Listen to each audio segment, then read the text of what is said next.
hemos pensado para que sea un conocimiento de bases, ¿no? Hemos partido del principio que la mayor parte de la gente está empezando a tener contacto con este tema e incluso estamos pensando en organizar otros webinars para la gente que ya tiene un poquito más de conocimiento y también para que poco a poco vayamos avanzando, ¿no?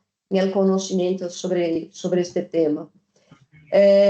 Como la segunda parte de la jornada, Ignacio nos explicará la reglamentación, tanto europea como española. ¿Perdón? Y finalmente discutiremos los requisitos, obligaciones y responsabilidades de los operadores y los pilotos de drones, ¿no? Al final, nosotros vamos a tener un espacio para preguntas, así que les animo a participar, sacar el máximo provecho de esta oportunidad. La gente normalmente también escribe en el chat, pero Ignacio va a leer las preguntas solo al final de la presentación. Yo os pido, por favor, para que no dejéis los micrófonos encendidos, para no interferir con la presentación de Ignacio, ¿vale? Vamos a encerrar os micrófonos só ao final, quando tenhamos que fazer alguma pergunta ou algum comentário, não? Então, sem mais preâmbulos, les dejo com Ignacio para que ele inicie com a primeira apresentação sobre as tipologias de operações de drones. Muchas gracias a todos por estar aqui. Espero que disfruten del webinar. Entonces, Ignacio, cuando quieras. Muy bien, pues muchísimas gracias a la Federación Española de Municipios y Provincias por invitarnos a este webinar. Muchísimas gracias a todos los asistentes, que son muchos. Entiendo que me estáis oyendo todos. ¿Me confirmáis? Bien. Perfecto. Bien, voy a compartir la presentación. Que entiendo que la tenéis ya en pantalla. ¿Puede ser? Vale, perfecto. Luis, si me confirmas si hay alguna cosa, problema tecnológico, si no te importa, me confirmas tú si hay algún problema. Vale. Okay. Bueno, comentaros, primero presentarme. Mi nombre es Ignacio Suárez Llanos Aguirre. Se me conoce en el mundo aeronáutico por Nacho, lo digo porque Luis se referirá posiblemente por ese nombre, para que sepáis que sigo siendo yo. Y soy piloto comercial desde hace ya algunos años, instructor, y aparte soy el responsable de formación y de operación de SENASA, de la parte de drones. Un poco para no perder un poco tiempo y para ir ya directamente sobre la propia presentación, sí he introducido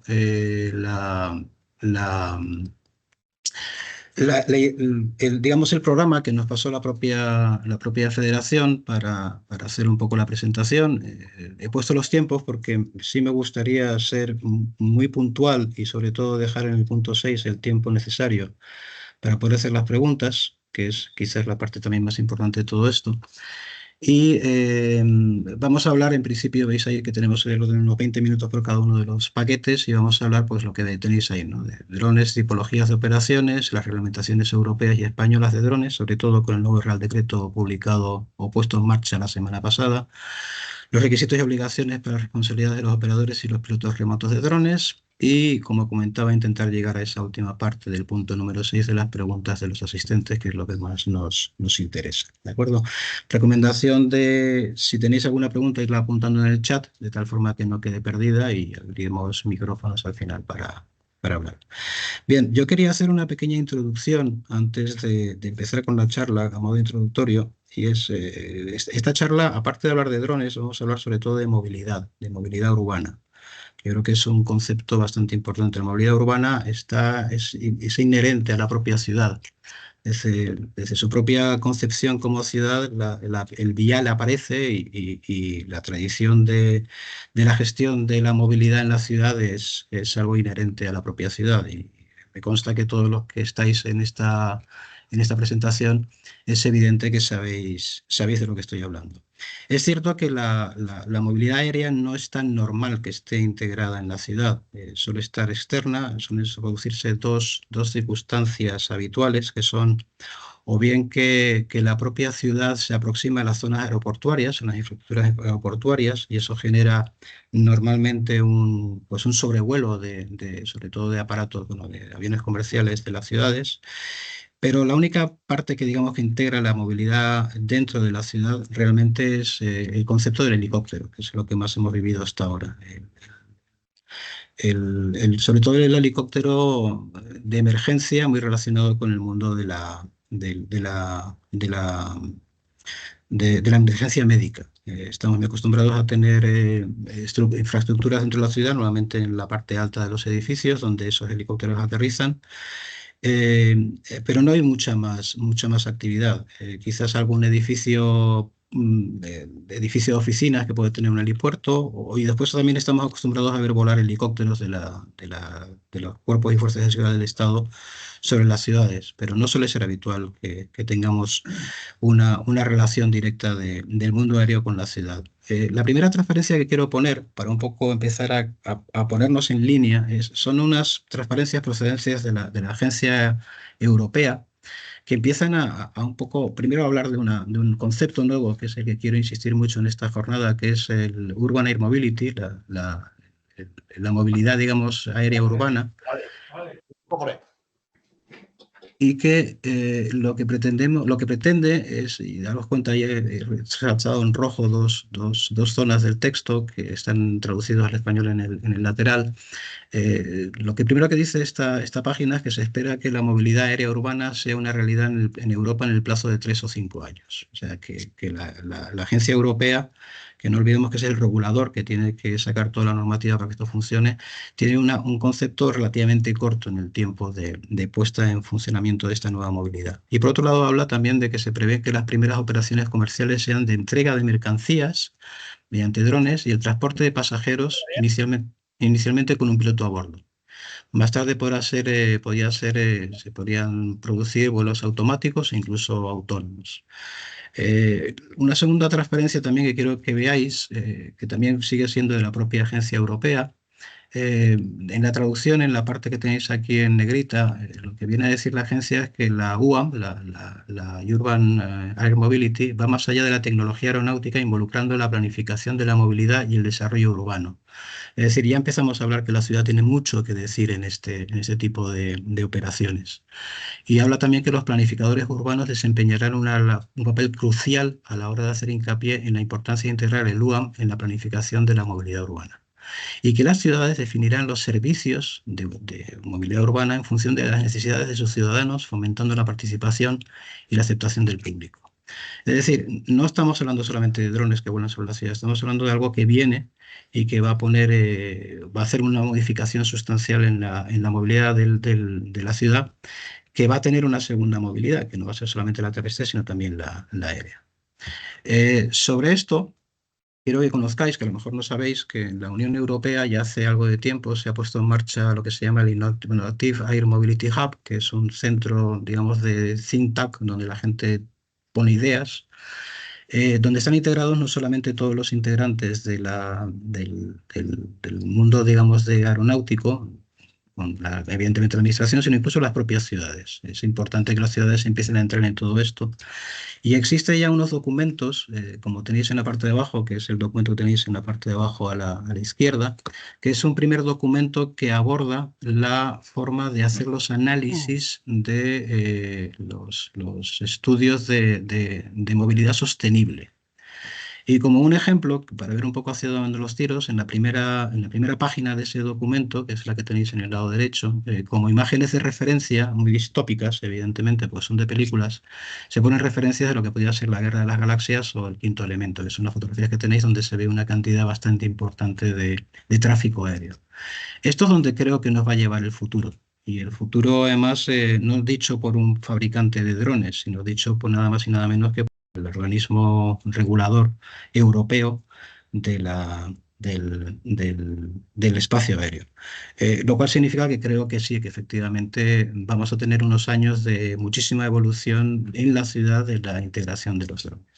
Pero nuestra realidad actual realmente es esta. Esto es lo que nos estamos encontrando ahora, ¿no? Y sí, veo que hay mucha gente que conoce este tipo de equipos, veo mucha policía. Y esta es una imagen que suelo siempre integrar en las presentaciones, que es lo que llamo, es una imagen de internet, que es lo que llamo la fotografía de familia, ¿no? Esto es lo que estamos volando ahora en las ciudades. Si veis en el lado derecho de la fotografía, veréis que tenemos todos los modelos habituales de una marca que supongo conocida por muchos de vosotros, que es DJI, el fabricante chino líder a nivel mundial, tanto de fabricación de drones, sobre todo con el concepto tecnológico. Y en el lado derecho tenéis, perdón, en el lado izquierdo tenéis un equipo que es una ala fija que no suele ser habitual en vuelo en la zona de la ciudad, pero que, bueno, que también existe y que en su momento posiblemente también tenga una evolución importante dentro de la ciudad. Bien, me parece interesante de una forma muy somera y muy rápida y pasando muy de puntillas, para no perder el tiempo, porque imagino que la gran mayoría de vosotros ya lo conocéis, hablar de los tres tipos, antes de entrar en los tipos de operación que se puede producir en la ciudad. Me parece interesante entrar en las características técnicas de los diferentes tipos de drones, para saber un poco cómo vuelan los drones. El modelo que tenéis en el lado derecho es el Phantom 2 Vision Plus, el primer dron que saca DJI, que ya, como yo suelo decir, es un dron que no se suicida, porque empieza a tener ya un sistema sobre todo de batería inteligente que sabe cuándo el dron tiene que aterrizar. Tiene un sistema que el dron mantiene su posición, porque tiene un posicionamiento geográfico con un GPS y tiene una cámara giroestabilizada, lo cual lo hace bastante eficiente a la hora de realizar filmaciones. Es un dron que revolucionó el mundo de los drones civiles y que a partir de este modelo empezó a surgir, y esto estoy hablando de hace 10 años, tampoco hace tanto tiempo, se empezó a revolucionar un poco el mundo del dron. El área rotatoria tiene una ventaja importante y es que puede mantener su posición estática en vuelo, lo que ayuda a su operación y control. Es decir, podemos mantener el dron parado en el aire sin ningún tipo de problema.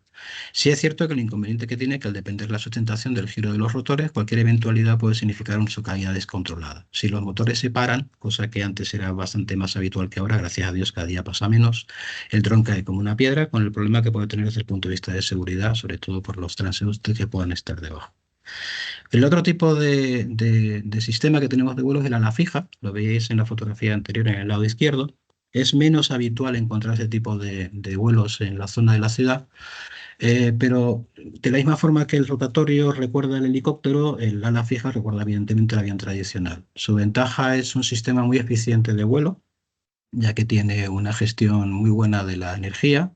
Al final no hace falta más que un pequeño motorcillo que empuje al aparato, porque realmente la sustentación la genera con las alas. El gran problema que tiene es que requiere siempre una velocidad mínima de vuelo, con lo cual no es posible el vuelo estático. Necesitamos que el aparato esté volando continuamente. Las velocidades son quizás menores, evidentemente, bueno, quiero decir, en un vuelo normal las velocidades pueden ser bajas, dentro del tipo de aparatos que son, no puede mantenerse estático en el aire. Pero sin embargo sí es muy eficiente desde el punto de vista de energía. Es decir, con la misma batería hacemos muchísimo más tiempo de vuelo con una ala fija que con una ala rotatoria. Y por último tenemos, donde yo creo que está el futuro, los híbridos, que no es otra cosa más que una mezcla entre los dos conceptos de equipos. Por un lado tenemos, por eso hablo siempre de dos ventajas, tiene también sus inconvenientes, pero tiene las ventajas del rotatorio y las ventajas del ala fija. Y por aquí va un poco, en mi opinión, el futuro del air mobility. Yo creo que al final lo que se va a acabar diseñando como equipos para vuelo van a ser equipos de estas características. Ahí tenéis dos fotografías, dos imágenes. La primera de ellas del lado izquierdo es un equipo de carga, que lo que hace es, dais cuenta que tiene unos rotores verticales que le permite despegar en vertical, y después una hélice en la parte trasera del equipo que le permite con las alas generando sustentación hacer vuelo. Y una gran barquilla de carga que permite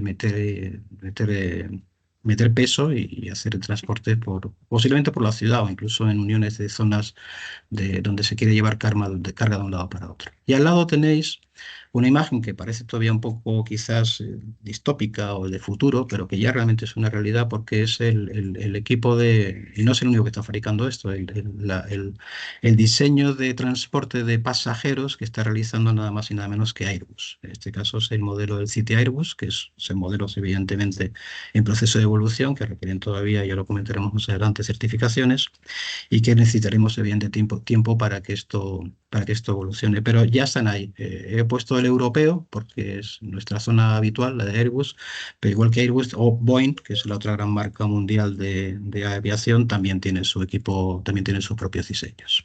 ¿Vale? Esto nos lleva ya a la parte que es lo que nos pedía un poco la federación, que era designar un poco, hacer una pequeña descripción de los diferentes tipos de operaciones que se pueden producir en el ámbito urbano. Entonces, la primera que se puede producir y la que más vais a tener que lidiar directamente, porque ya se está produciendo ahora mismo, es la fotografía y el vídeo de índole recreativa. Es decir, una persona se compra un dron como se compra una cámara fotográfica y lo que quiere es sacar unas fotografías de la ciudad que está visitando para después ponerlas en sus redes sociales o llevarlas a su álbum de fotografías y demás. Si os dais cuenta, y luego lo comentaremos que es importante, la tipología de ese tipo de drones va reduciendo sustancialmente su tamaño. El dron blanco que tenéis en la fotografía es un Phantom, es la evolución del Phantom. Y si os dais cuenta, los drones cada vez se van haciendo más pequeños, lo cual es bueno para la seguridad.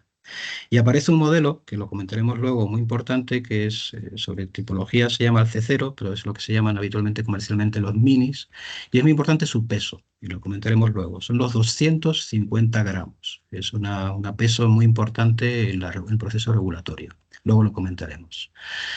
Como digo en el texto, pues la actividad más extendida en la ciudad por parte de personas que quieren llevarse un recuerdo. El dron se considera un medio de captación de imagen similar a una cámara fotográfica o un móvil. No suelen ser profesionales y normalmente desconocen la normativa. Aquí suele ser el problema de que, bueno, el señor levanta un dron sin saber exactamente lo que está haciendo y más en una zona como la ciudad. Los problemas que tienen principalmente suelen ser seguridad para las personas, es decir, si no se sabe manejar el dron con suficiente capacidad, pues se puede tener algún accidente y sobre todo protección de datos. La ley de protección de datos sabéis que afecta a todas las imágenes que se pueden tomar con un dron y muchas veces no se realiza de una forma correcta. El siguiente tipo de operación que se puede producir en la ciudad sería la de... Si ¿Perdón? quieres verlo, tú puedes verlo también, ¿eh? Ah, disculpen, pensaba que se referían. Bueno, sigo con la presentación. La segunda tipo de operación que se puede producir en la ciudad básicamente es la misma fotografía y vídeo, pero a nivel profesional. Aquí tenemos otro tipo de operador. Los drones, si os dais cuenta en el lado izquierdo, son sustancialmente más grandes de lo que se están utilizando, lo que vimos en la fotografía anterior. Suelen ser drones de bastante más peso. Y las actividades que suelen realizar habitualmente suelen ser fotográficas, realizadas profesionales. Y el problema principal que tiene para la gestión de la ciudad es la gestión de los espacios terrestres controlados. Estos drones deben de volar normalmente sobre un espacio donde no haya ninguna persona. Y ahí sí suele haber un problema que tiene que gestionar habitualmente la propia ciudad. Saltando hacia un nivel siguiente sería el concepto de la fotogrametría, que es una metodología, supongo que conocida, que permite levantar normalmente zonas de la ciudad en 3 dimensiones. Estos vuelos tienen que realizarse en zonas bastante más abiertas. Los problemas, como digo, en la parte de abajo son el sobrevuelo de grandes zonas de la ciudad y normalmente suelen estar también realizados por profesionales y en algunos casos, aunque lo habitual suele ser utilizar rotatorios, en algunos casos también nos podemos encontrar a las fijas, pues son muy eficientes para hacer ese tipo de trabajos. Entramos ya un poco en los futuros, que no son tan lejanos. Nos vamos a encontrar a corto plazo con transporte de mercancías.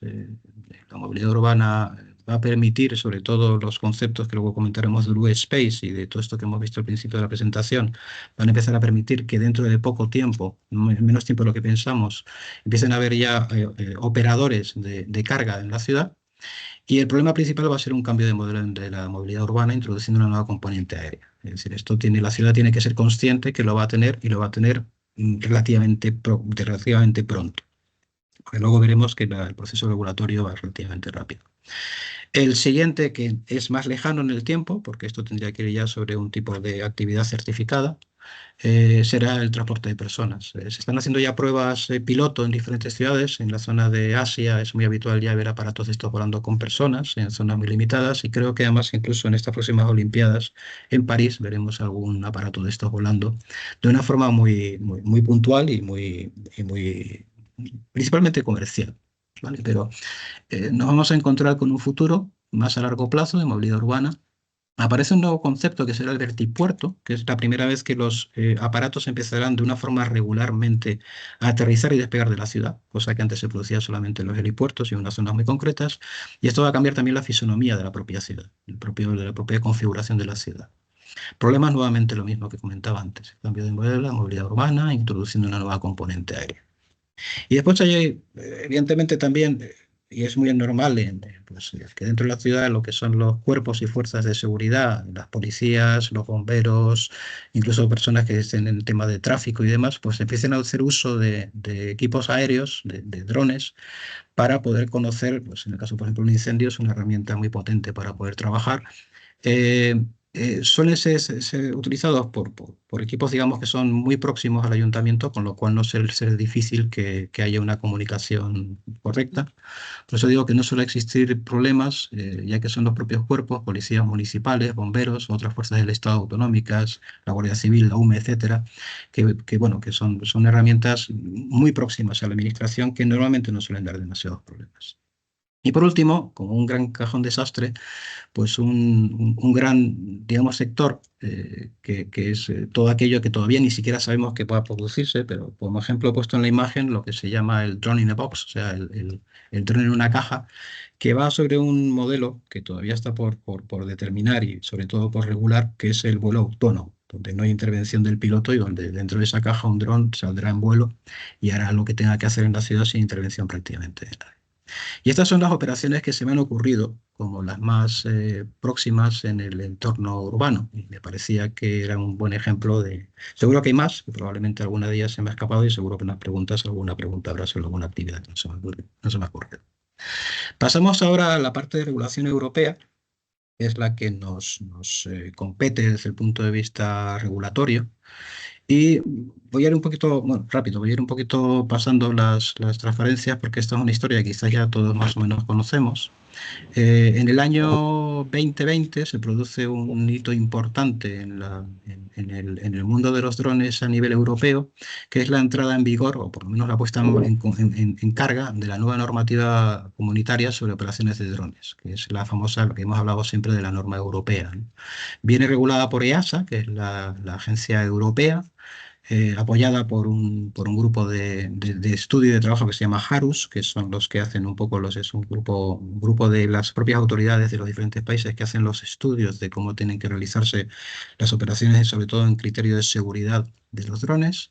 Arriba tenemos OACI, que es la Organización Civil Internacional que regula todos los países, y en el lado derecho tenemos nuestra EASA, la Agencia Estatal de Seguridad Aérea, que es la nuestra.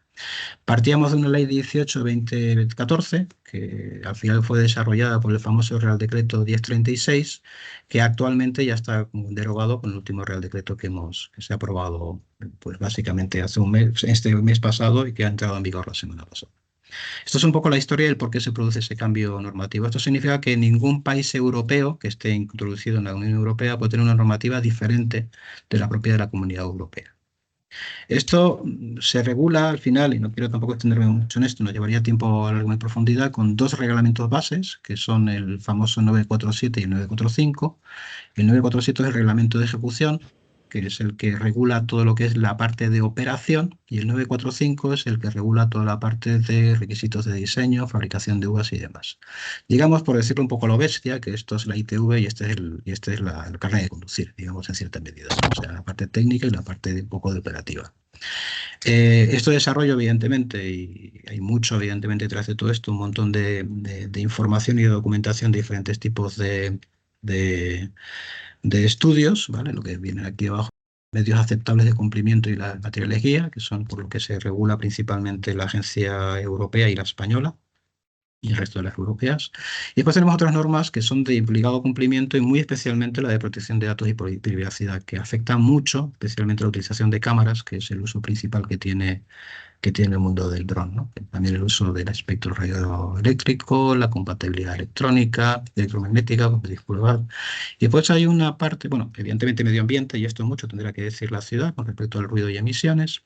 Y después hay una adictiva que es importante tener en cuenta, que es la de juguetes, porque a veces que hay juguetes que son tan sofisticados que parecen drones y realmente son juguetes. Esto es algo que hay que tener también en cuenta en el estudio.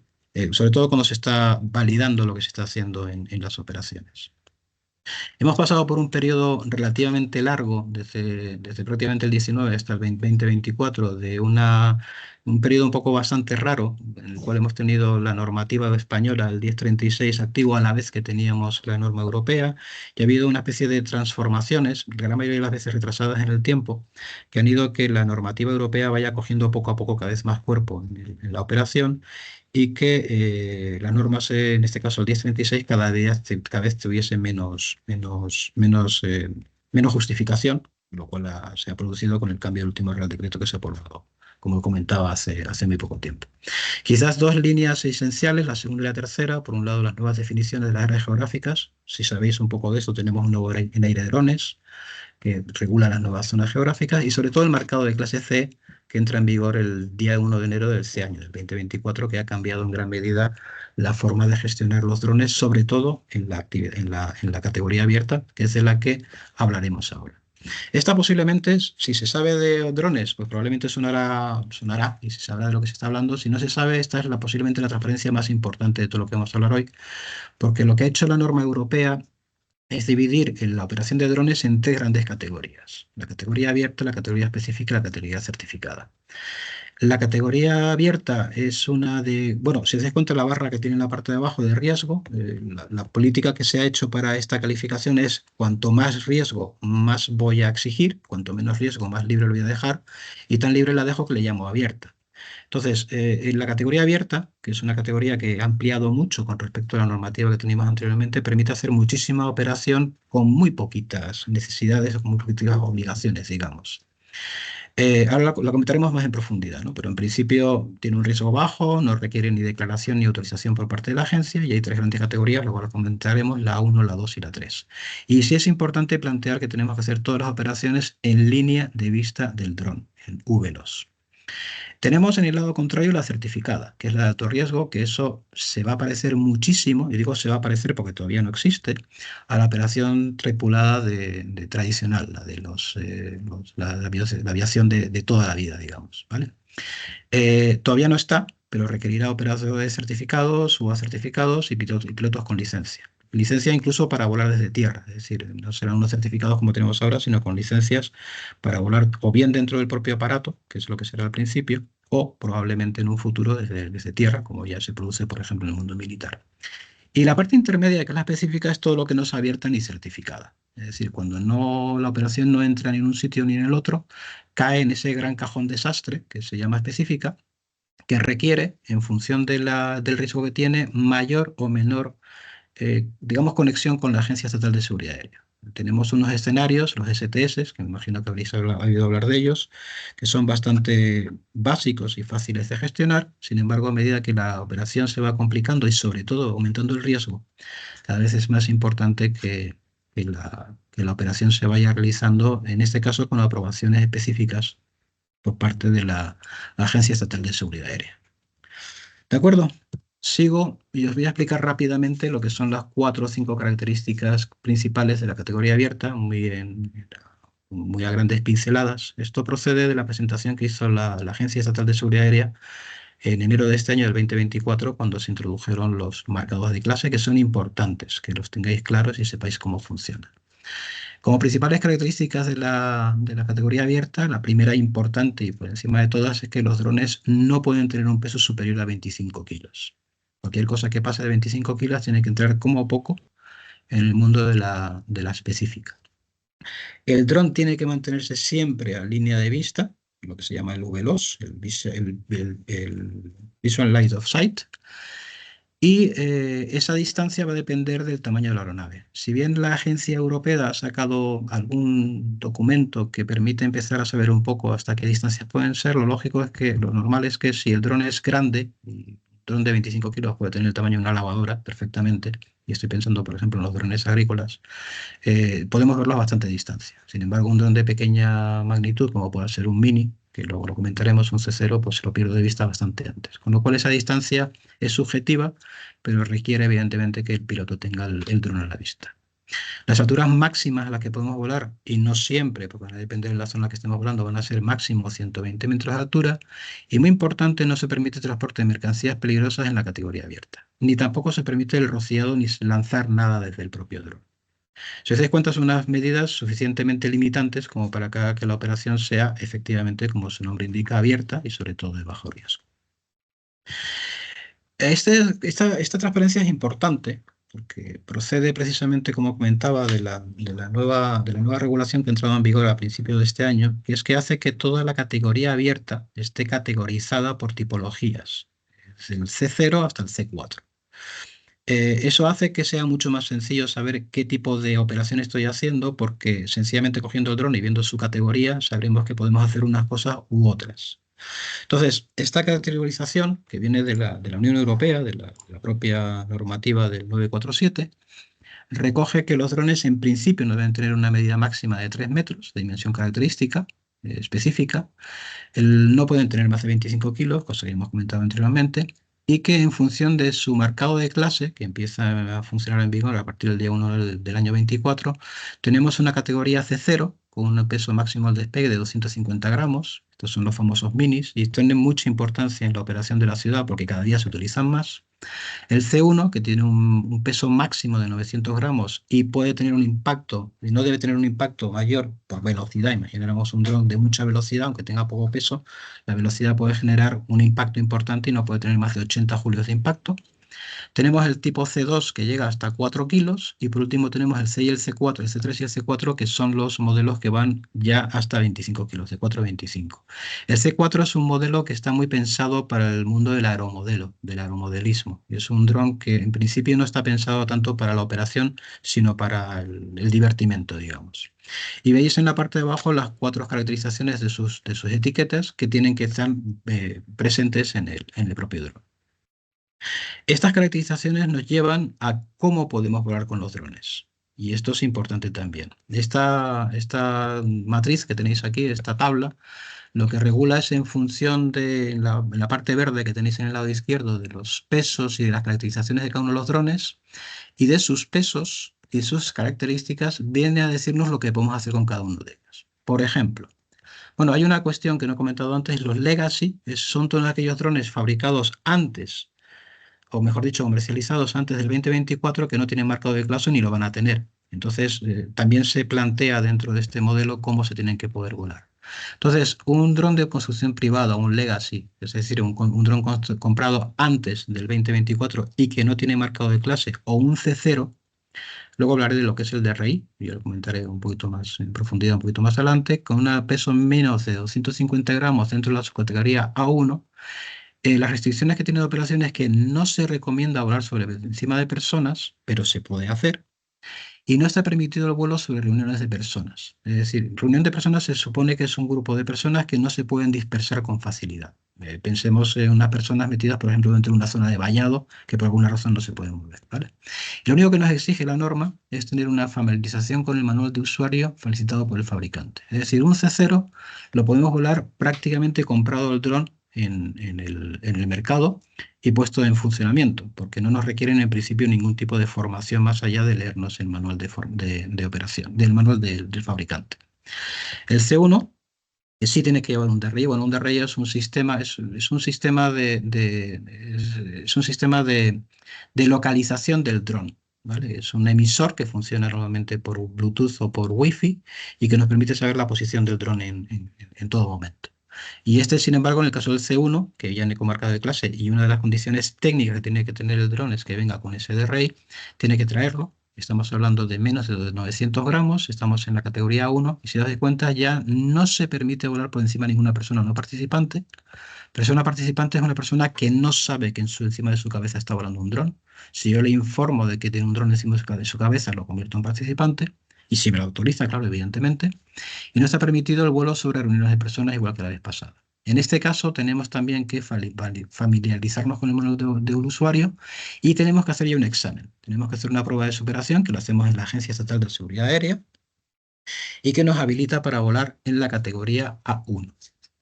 La categoría C2, que estaríamos hablando de drones hasta 4 kilos, estaríamos con C2, también con DRI y con la categoría A2, nos permite volar, no nos permite volar por encima de ninguna persona y nos exige, perdón, tener una distancia mínima a cualquier persona no participante de 30 metros. Esta cantidad de 30 metros es importante que la tengamos en mente porque la veremos un poquito más adelante en otro concepto. Y si tengo un modo de baja velocidad, es decir, consigo que el dron vaya a menos de una velocidad determinada, el dron se puede llevar hasta una distancia de 5 metros. También es una medida importante que luego comentaremos un poquito más adelante. En este caso, nuevamente, tengo que tener la familiarización con el propio dron, en este caso con el manual de usuario que me da el propietario y fabricante de UAS. Necesito una formación en línea diferente a la que he hecho anteriormente, es decir, la A1 no me sirve para volar una 2.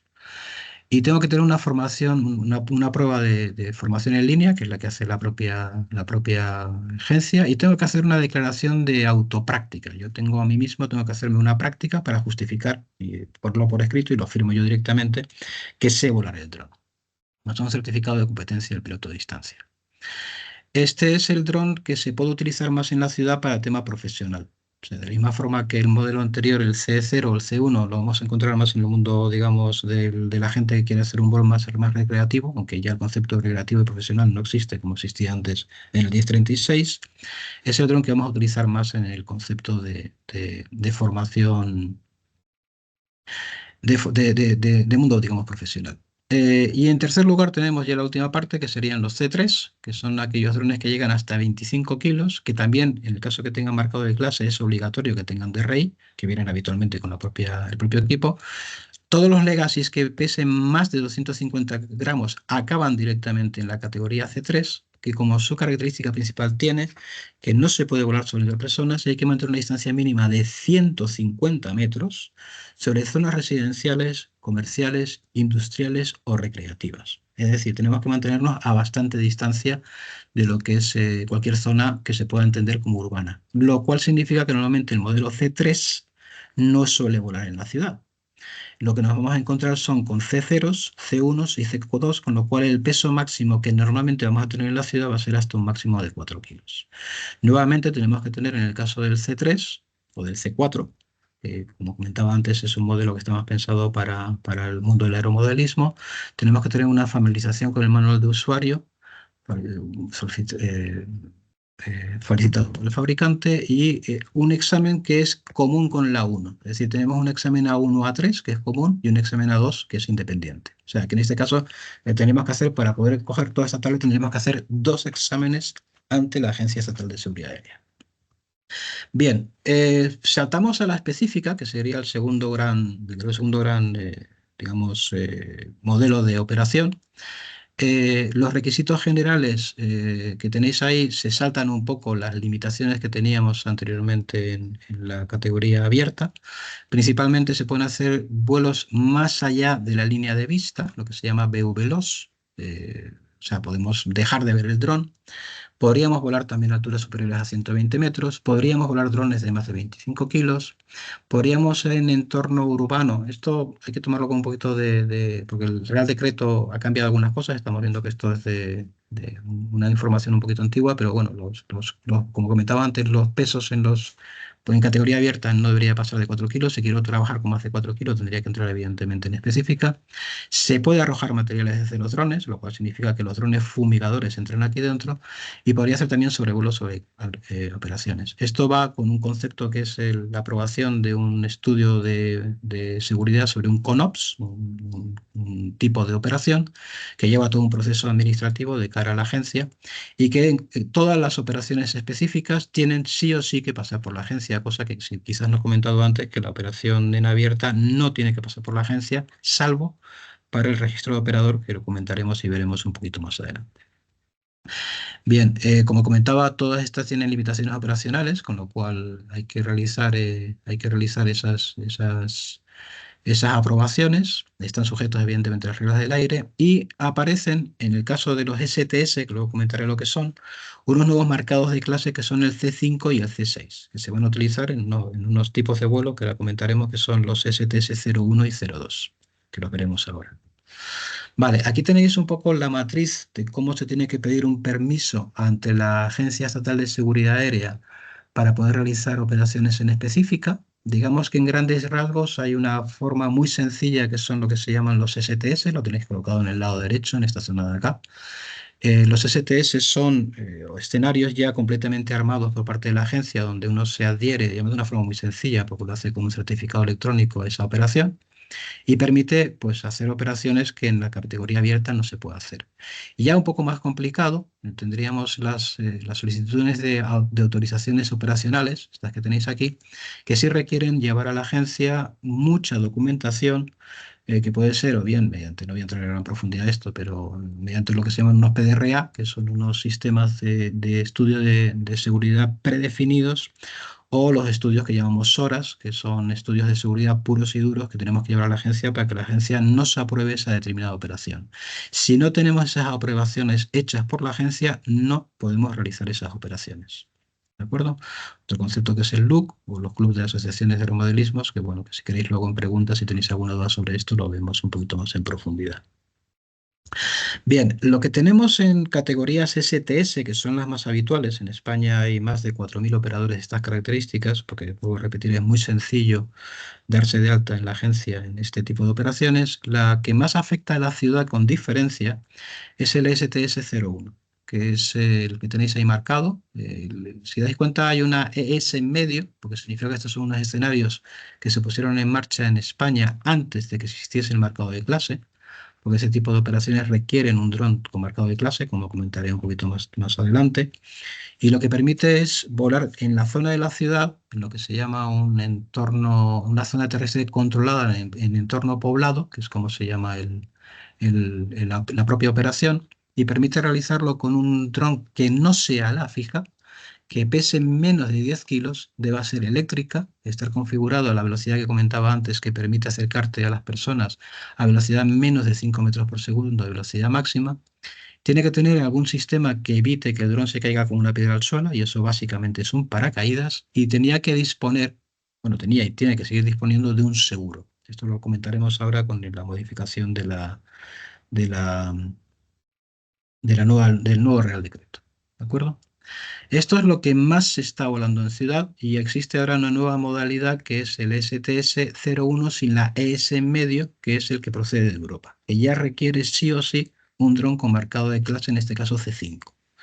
Tenemos otro modelo que voy a hablar menos de él porque es el que se utiliza en entorno poco poblado, lo tenéis aquí, y es el que se utiliza normalmente para trabajar en zonas agrícolas o zonas fuera de la ciudad. No os va a afectar, pero bueno, que sepáis que existe y que este sí se puede utilizar drones de más peso, de más envergadura y a mayores velocidades y con otras condiciones diferentes, pero insisto, no es utilizable dentro del mundo de la ciudad. Y lo que sí existe ahora es un periodo, vamos a tener un periodo relativamente largo de convivencia entre los modelos europeos y los modelos españoles. Los modelos españoles desaparecen y pierden su vigencia el 31 del 12 del 2025, es decir, no se puede hacer operación con una STS/ES más allá de final del año que viene. Y hay un periodo de transición en el cual se tienen que empezar a hacer las operaciones con los modelos europeos, es decir, pasaríamos a los modelos STS sin la ES 01 y 02, que requieren inicialmente un marcado de clase de los drones del tipo 5 y tipo 6, como tenéis aquí debajo, y también requiere una pequeña modificación en la formación, porque las formaciones de STS requieren también otra formación, que hay que ir a la agencia a hacer otro examen teórico y después una parte práctica que tienes que hacerse en un organismo que esté habilitado para poder hacerlo, y se requiere al final una pequeña justificación de que efectivamente se ha hecho esa formación. Pues lo que sí se tendrá que hacer es, en este caso, las teorías van a servir, pero sin embargo habrá que hacer un examen práctico que pase de lo que es el STS ES, versión española, a la versión europea, que todavía no se están poniendo en marcha porque todavía no es fácil encontrar drones con marcado de clase tipo 5 o tipo 6. La agencia ya permite desde enero del año 24 adherirse a los nuevos sistemas europeos en la ESE. Pasa que, insisto, todavía es complicado encontrar los drones marcados tipo 5 y tipo 6. Y lo que sí es cierto es que no se puede dar de alta como operador en la agencia de STS-ES más allá del 30 de agosto del 24, es decir, dentro de escasamente un mes. A partir del 30 de agosto no se pueden dar de altas más operadores y a partir del 31 de diciembre del 25 no se puede seguir operando con estas características y deben ser sustituidos por los modelos europeos. Esto es una cosa que es relativamente novedosa y algunas personas tienen un poquito de dudas de cómo funciona. Básicamente es lo que os he comentado. Bien, y quiero hablaros ahora de otro tema que creo que es importante porque quizás hayáis oído de él, que es el concepto del U-Space, que es el proceso, digamos, tecnológico que va a permitir el vuelo dentro de la ciudad. Hay muchísima información en Internet del U-Space, no quiero dedicar demasiado tiempo a ello, sino daros dos pinceladas generales para que sepáis lo que viene encima en el mundo de la ciudad. Esta es una pantallazo procedente de la Agencia Estatal de Seguridad Aérea, la española, pero tenéis información muy importante en la europea, en ENAIRE, que va a ser el principal gestor de todo este tipo de operaciones, y sobre todo también en el propio Ministerio de Transportes y Movilidad. Para que tengáis una idea general, y voy a dar solamente 4 pinceladas claras, leo un poco. El U-Space es el ecosistema que está desplegando la Unión Europea en su conjunto para posibilitar el tráfico seguro y eficiente de drones, aquí como convivencia con las aeronaves tripuladas. Se constituye como un conjunto de proveedores de servicios y procedimientos de una forma regulada y coordinada en Europa, que se encargará de la gestión del tráfico de aeronaves no tripuladas en determinados espacios aéreos. El propósito es lograr la integración segura y automatizada de los UAS para medir un elevado número de operaciones, muchas de ellas simultáneas, especialmente en espacios de baja altitud y especialmente en entornos urbanos ELUAM, ¿vale? Con convivencia armónica y demás. Lo que quiero que veáis esta imagen de aquí, esto significa que el U-Space, que luego si queréis en la ronda de preguntas, si tenemos un poco de tiempo, lo explicaré con un poquito más de profundidad, va a ser la herramienta que ya está en marcha, porque todo el proceso regulatorio está armado y en aire, que es el principal proveedor de servicios, está ya peleando para que lo prueben en la Agencia Estatal de Seguridad Aérea. Esto es lo que va a regular el vuelo dentro de la ciudad y va a permitir que la paquetería, los aerotaxis y toda la operación se pueda realizar dentro de la ciudad. Esto es suficientemente extenso como para que, por ejemplo, SENASA dedique un curso específico a este asunto de, por ejemplo, 4 días. Bien, con esto habríamos terminado con la regulación europea, son grandes pinceladas. Me imagino que la gran mayoría de las cosas las conocíais y si no, pues si hay alguna duda, pues ya la comentaremos. Y vamos a pasar ahora a una información muy próxima en el tiempo, porque ha sido el Real Decreto aprobado el 4 de junio, el 517 del 2024, que sustituye y deroga por fin íntegramente el 1036, que es con el que hemos estado conviviendo en estos últimos años, en los últimos meses y años, y que, como veis ahí, entra en vigor 20 días después de su publicación en el Boletín Oficial del Estado, que se produjo el día 5, con lo cual está vigente desde el día 25 de junio del 2024, que fue el miércoles de la semana pasada. Es decir, está literalmente recién sacado del horno. El texto es relativamente extenso, tiene, creo recordar, de unos 50 artículos aproximadamente, y regula todo aquello que todavía no estaba perfectamente claro de la relación entre la forma de operación y de vuelo en España con respecto a la normativa europea. De ese articulado he querido extraer solamente la parte que me parecía sustancial para el vuelo en la zona urbana, que en este caso lo tenéis aquí. Ahora explicaré un poco los artículos, porque es muchísimo más extenso, pero no me parecía lógico introducir cosas que no estén directamente relacionadas con el mundo de la ciudad. Lo primero que es importante es el concepto del ámbito de aplicación. El artículo 3 recoge claramente a qué es aplicable y a qué no. Entonces, este Real Decreto es aplicable, y esto es la parte importante, en el territorio de espacio aéreo de soberanía española, es decir, más allá de las fronteras. Esto no funciona y es obligatorio de cumplimiento a la gente que venga a nuestro país a volar. Todos los UAS civiles y las aeronaves no tripuladas civiles, y en todo caso el personal y las organizaciones que participen en las actividades. Los proveedores de tránsito aéreo, es decir, lo que ha sido el tránsito aéreo tradicional, el ATC de toda la vida, o el ATS, y los gestores de aeródromos, helipuertos, ya sean civiles o militares. Y esto es importante. Y después, si os dais cuenta ya en el punto C, abre los proveedores de servicios de información aeronáutica, así como los proveedores de servicios de U-Space. Es decir, ya el propio Real Decreto ya regula que es de aplicación ese Real Decreto a lo que quiera que venga en el futuro del concepto de U-Space. ¿A qué no afecta? Que sería la segunda parte, ¿a qué no aplica? Pues evidentemente a la utilización de los UAS en espacios cerrados, es decir, si yo vuelo un UA dentro de un espacio que pueda ser una nave industrial con espacio suficiente, no estaría afectado, siempre y cuando podemos garantizar que el dron no salga de ese espacio. Tiene que tener paredes y techos que garanticen que no salga. Algunas aeronaves, no es especialmente importante, de tipo ancladas, pues pueden ser drones anclados al suelo, incluso globos aerostáticos que ya existían, y evidentemente no afecta a todo lo que son aeronaves, tanto militares como, principalmente militares, o sea, principalmente no, exclusivamente militares. Las aeronaves no tripuladas y los UAS militares utilizados por actividades de servicios militares, así como el personal y las organizaciones que participen en ellos.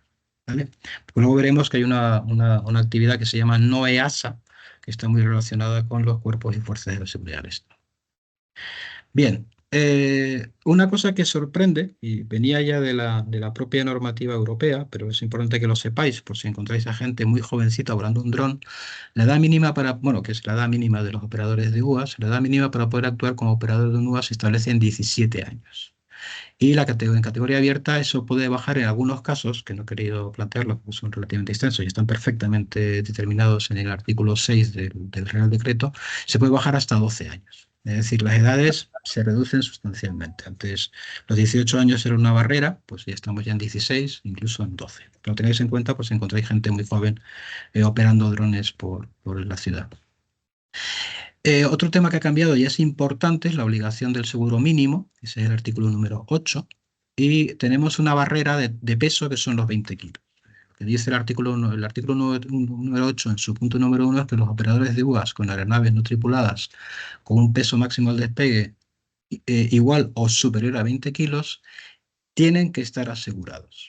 ¿Vale? Es decir, de 20 kilos hacia arriba todo tiene que estar asegurado con respecto a la ley la 785, que es el que determina un poco los niveles de aseguramiento como se hacía anteriormente. Para los operadores que realizan operaciones con pesos inferiores a 20 kilos, en la categoría abierta, dentro de la subcategoría A2, es decir, aquellos drones de hasta 4 kilos, de 900 gramos hasta 4 kilos, que se acercan mucho a la gente, o la específica o la certificada, tiene que estar asegurado. El resto de las operaciones no tienen que tener seguro. Tal y como viene aquí subrayado, el resto de las operaciones con UAS con un peso máximo al despegue inferior a 20 kilogramos quedan exceptuadas del cumplimiento de las obligaciones de aseguramiento.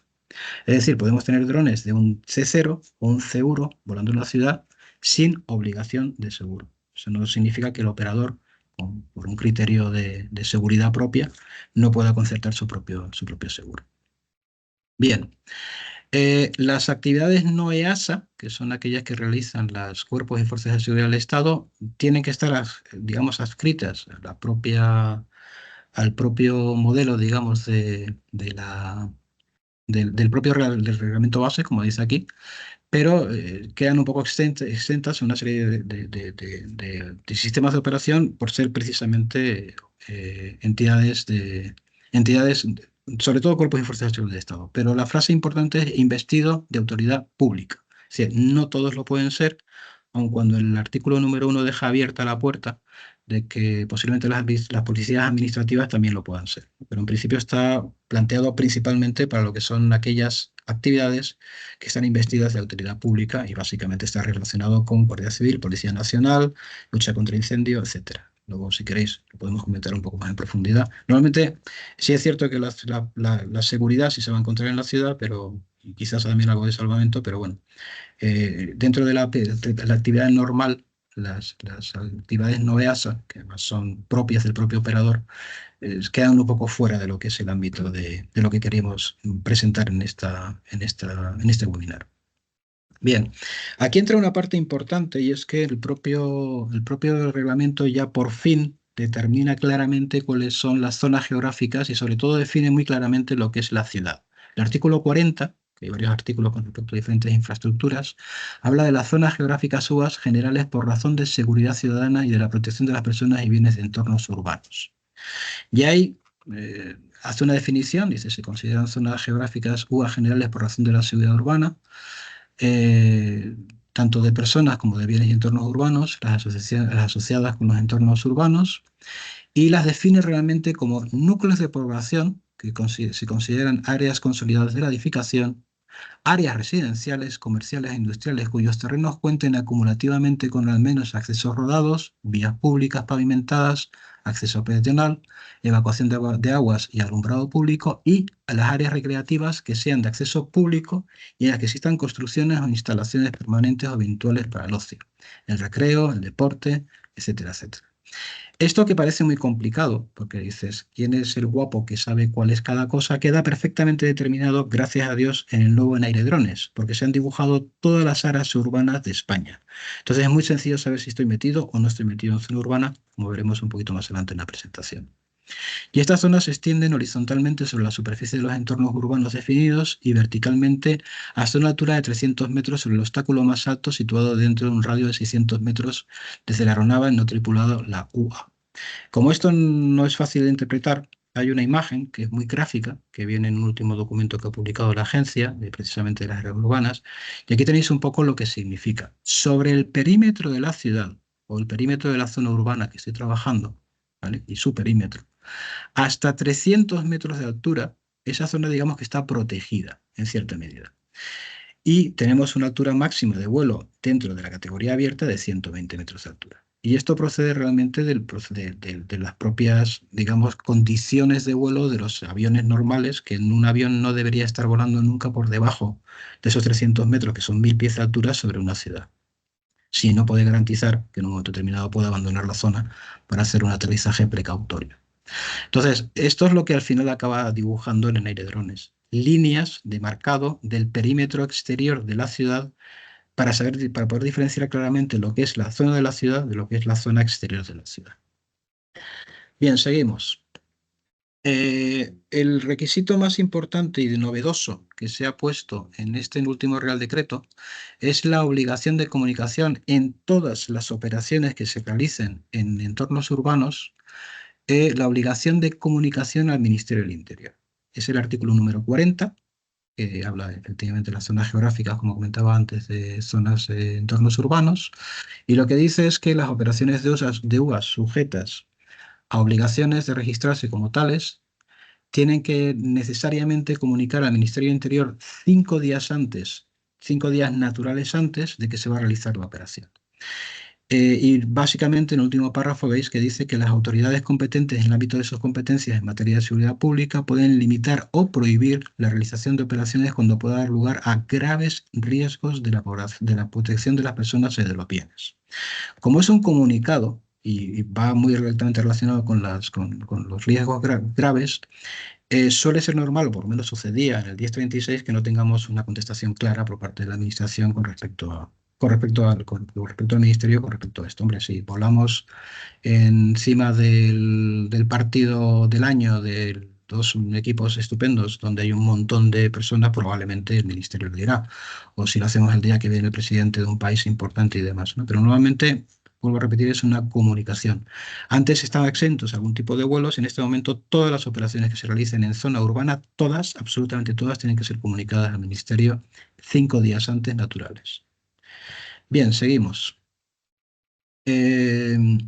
Hay otra condición que es importante tener en cuenta, que es que está prohibido en categoría abierta, no en específica ni en certificada, pero en categoría abierta está prohibido, y esto es nuevo, sobrevolar los entornos urbanos. Es decir, no podemos volar con un dron de ninguna categoría por encima, en categoría abierta, y en ninguna categoría de peso, por encima de los edificios. ¿Vale? Es decir, lo que dice exactamente el artículo es, en su apartado, la prohibición de sobrevuelo de edificios es para realizar operaciones en entornos urbanos en la categoría abierta. El piloto a distancia debe garantizar que la aeronave tripulada no sobrevuele edificios, construcciones estables, similares, casas ni cualquier otro domicilio de personas físicas, incluyendo en todo caso las zonas de recreo, patios o zonas análogas, ya sean de titular pública o privada. En edificio, en adelante, los edificios o similares. Es decir, en abierta no podemos sobrevolar edificios. Y después tenemos una condición. Eso significa que si no puedo volar un edificio en la ciudad, pues no tengo más remedio que volar encima de las viales. es el único sitio donde me queda para volar. Y entonces se establecen unas medidas mínimas de distancia a los edificios, lo que se llama distancia de seguridad, que va a depender esencialmente del peso del dron. Por eso decía que era importante que acordaseis cuando hablaba de las características de aquellas medidas de 5 y 30 metros. Entonces leo básicamente los modelos que pesan menos de 250 gramos, en este caso las categorías de 0, y en algunos casos C1, y luego comentaré lo que significa, o los legacies, que pesan menos de 250 gramos, no se establece ninguna distancia. Es decir, un C0 sin sobrevolar un edificio sí se podría acercar prácticamente la totalidad de la fachada. Siempre, evidentemente, con cuidado de la protección de datos. Es decir, no podemos estar sacando fotografías a personas que estén dentro de un edificio. Las operaciones de categoría abierta en su categoría A1, es decir, aquellos que pesan más de 250 gramos y llegan hasta los 900 gramos, podrían mantener una distancia en las fachadas de 5 metros. Y estamos hablando de fachada o de cierre perimetral de la parcela. Es decir, si una parcela tiene un muro de perímetro exterior, esos 5 metros sería desde ese perímetro del muro exterior. Y las operaciones en categoría abierta, en categoría A2, que sería la que podría llegar hasta 30 metros, se podrían realizar hasta una distancia de 30 metros, salvo, y esto recordar que viene un poco de la tabla que vimos anteriormente, salvo que en un momento determinado nos podemos acercar llevamos un modelo que tiene que llevarlo de baja velocidad y nos permitiría acercarnos al concepto de los 5 metros. Resumiendo, C0 me puedo acercar, no puedo sobrevolar edificios, el A1 me puedo acercar a 5 metros, el A2 me puedo acercar a 30 metros, salvo que tenga baja velocidad que me podría acercar a 5 metros. Y en cualquier caso, nunca puedo sobrevolar los edificios. Si quiero sobrevolar edificios, no tengo más remedio que realizarlo en categoría específica. Sigo. Estas distancias de seguridad y sobre todo sobre prohibiciones de sobrevuelos podrían ser, voy a leerlo claramente para no dejarme nada en el tintero, no obstante lo anterior, el órgano competente, el titular o administrador responsable de los edificios o similares, previa solicitud del operador del UAS, podría eximirle del carácter previo de la operación de la prohibición de sobrevuelo, así como las distancias de seguridad, o reducirla siempre que se cumpla con el resto de las condiciones establecidas y demás. Esto lo que significa es que si yo voy a hacer, por ejemplo, una inspección técnica de un edificio y quiero sobrevolar la cubierta de un edificio porque me interesa tener imágenes para hacer la IT, el propietario del edificio, o en este caso la comunidad de propietarios, podría permitir a ese piloto que hiciese el sobrevuelo de su parcela. Esto también significa que si yo tengo que hacer una manzana, tendría que hablar con los propietarios de todos y cada uno de los edificios para tener su aprobación expresa, además tiene que ser expresa, y podrían en este caso hacer el vuelo. Lo cual es relativamente complicado, pero en cualquier caso estamos hablando siempre de categoría abierta. Bien, y con esto habríamos terminado lo que me parecía más importante y reseñable y extraíble del propio Real Decreto. El Real Decreto es muchísimo más extenso y yo recomiendo su lectura en su totalidad porque hay cosas que no están afectadas en la ciudad, pero que sí es posible que por proximidad a la ciudad sí se pudiesen realizar desde fuera de la ciudad, por aquello de que sabemos cuál es el límite de la separación entre lo que es ciudad y lo que no es ciudad. Bien, el punto número 5 que nos pedían era un poco los requisitos, obligaciones y responsabilidades del operador y el piloto remoto de drones, es decir, lo que se le puede exigir a una persona que va a volar a la ciudad. Y sobre esto he hecho un ejercicio que suelo hacer muy habitualmente, que es ¿qué hace falta para volar un dron? Es decir, yo como operador, como piloto, ¿qué es lo que tengo que tener mínimamente para irme a volar a un sitio en una zona determinada con un mínimo de seguridad? Vale, lo primero que necesito, ya tenéis el punto número 0 al punto número 5, son registro de operador, áreas geográficas, en este caso en el de drones, la tipología de vuelo que voy a volar. En este momento es muy importante saber en la categoría abierta específica. En abierta no puede volar sobre edificios, en específica sí. Y otro tipo de permisos. Y después un punto número 5, que será ya al final, porque con esto ya terminamos la presentación. Y creo que voy bien porque llevo 1 hora, nos quedaría aproximadamente media hora todavía. Tendríamos el concepto de las recomendaciones, ¿vale? Luis, no sé si sigues por ahí. ¿Me puedes confirmar que seguís todos? Que no estoy hablando al Sí, vacío. va bien, Vale. Nacho. Perfecto, es como no veo a nadie. No Sí, sabía estamos bien. por aquí, sí. si estaba aquí todavía o estaba hablando al vacío. Bien, pues vamos con esta última parte, que con ella ya cerraríamos. Es muy práctica, muy enfocada hacia la propia operación y que yo creo que puede dar pie también a la parte final, que creo que vamos a tener tiempo suficiente para poder hacer preguntas. Bien. Lo primero que necesitamos, lo primero que tiene que tener cualquier persona que vaya a realizar un vuelo de dron es un registro de operador. En este caso, lo que tenéis en pantalla es el registro de operador del propio SENASA, que tenéis en la parte de abajo, veis que tiene un número de registro. Es obligatorio que cualquier dron que pese más de 250 gramos o tenga una cámara tenga que tener un registro de operador.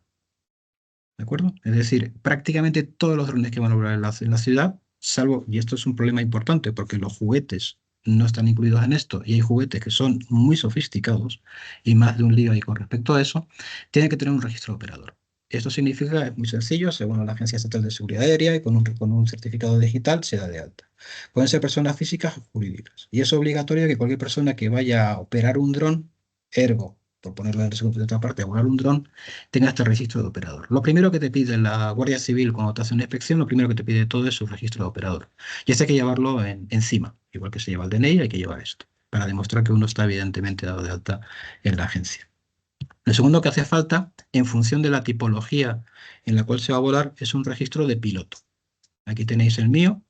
Yo estoy habilitado para 1 a 3, a 2 y STS, que serían los escenarios estándar de STS 01 y 02, en este caso los E, porque todavía no hemos cambiado a los europeos, aunque la parte teórica serviría, estaría común, o sea que este certificado no habría que cambiarlo. Y como hacéis cuenta, tengo un número de identificación de piloto. Esto nuevamente se hace siempre en la Agencia Estatal de Seguridad Aérea. Para ello hace falta tener un certificado digital, porque si no es complicado entrar en la agencia. Y lo que hay que hacer son unos exámenes. Hay un primer examen A1 a 3, que se hace y se pasa el examen, y entonces te mandan un primer papel, un primer documento, en el cual te aparece solamente el cuadrado de arriba A1 a 3. Haces un segundo examen, y en ese segundo examen, con una autopráctica que te haces tú, y que tienes que justificar que lo has hecho, te dan el certificado A2, y el STS es una prueba teórica que haces en la agencia, que la pruebas, y después sí es cierto que tienes que irte a una entidad reconocida, creo que es la palabra, no me equivoco, Luis, es reconocida, ¿no? Efectivamente, es Vale, reconocida. reconocida actualmente, porque hay, no vamos a hablar de esto pero en el Real Decreto hay una nueva modalidad, digamos, de formación, que no vamos a hablar ahora en este, pero bueno, te tienes que ir, en este caso SENASA lo es, entonces SENASA hace un examen práctico y con eso, con este documento más un examen práctico, estás habilitado para volar.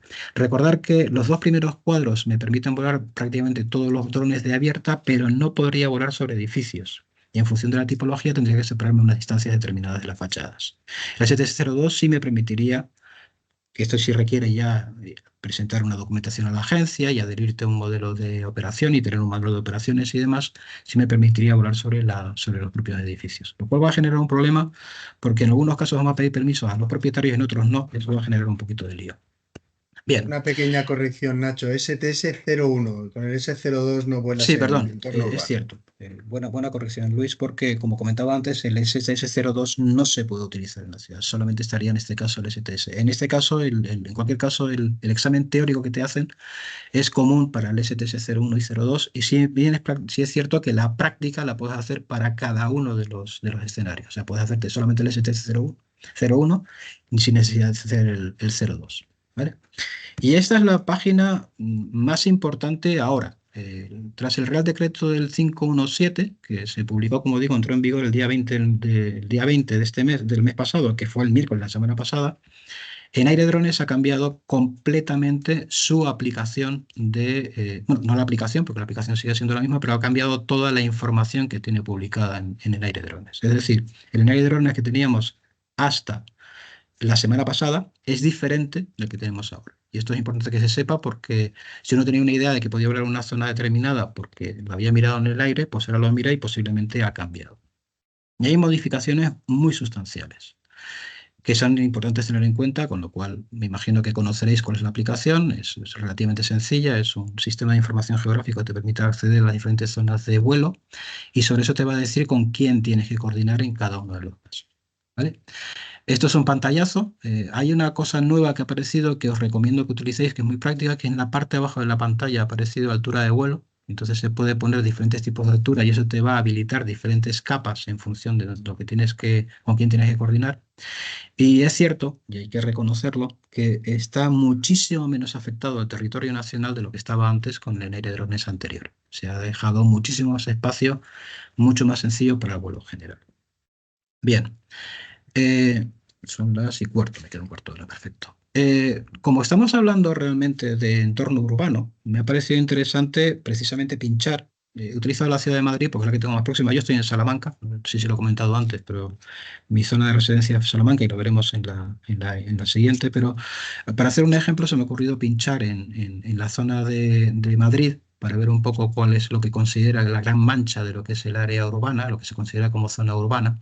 ¿Y cuál ha sido mi sorpresa? Porque la verdad que ha sido una sorpresa que todo lo que veis en color amarillo está, si veis en el lado derecho de la pantalla, viene justamente el texto que viene recogido dentro del combo de selección, que dice que se encuentra en la zona geográfica UAS de Seguridad Ciudadana y que es necesario comunicar previamente al Ministerio del Interior. Incluso hay un enlace que te lleva directamente a la página donde tienes que hacerlo. Y daros cuenta que el espacio no es pequeño, es decir, coge todo lo que es Madrid, pero es que te coge también toda la zona de Coslada, te coge la zona de Parla, Fuenlabrada, Leganés, etcétera, etcétera. Esto es un regalo, porque ahora mismo ya sabemos exactamente dónde empieza la raya y dónde acaba la raya. Cuando metes zoom sabes perfectamente si tienes que pedir o no tienes que pedir permiso al ministerio y sobre todo sabes si estás o no afectado por el área urbana. Y eso te modifica sustancialmente, sobre todo las distancias de vuelo y demás. Recomiendo que lo hagáis porque ha cambiado. Y además es cierto que una cosa que si os digo, para ver las ciudades tenéis que meter mucho zoom, porque si no la capa no se activa. O sea, tú activas la capa y si no metes bastante zoom, no ves la zona urbana. Aquí tenéis un ejemplo, por eso decía que yo estoy en Salamanca, yo estoy en la base aérea de Matacán, yo estoy aquí con Senasa en Salamanca. Y aquí he puesto un pantallazo para que veáis un poco lo que significa esa línea, digamos, de cierre de la zona urbana.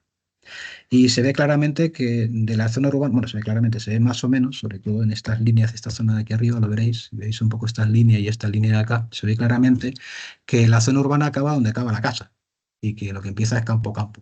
¿Vale? Lo que pasa es que, bueno, hay algunas zonas que a lo mejor son planeamientos urbanísticos que están en marcha o desarrollos, entonces hay que ver exactamente cada punto, pero bueno, un poco la idea general es cuando se acaba la ciudad y empieza el campo es donde pongo la línea de cierre.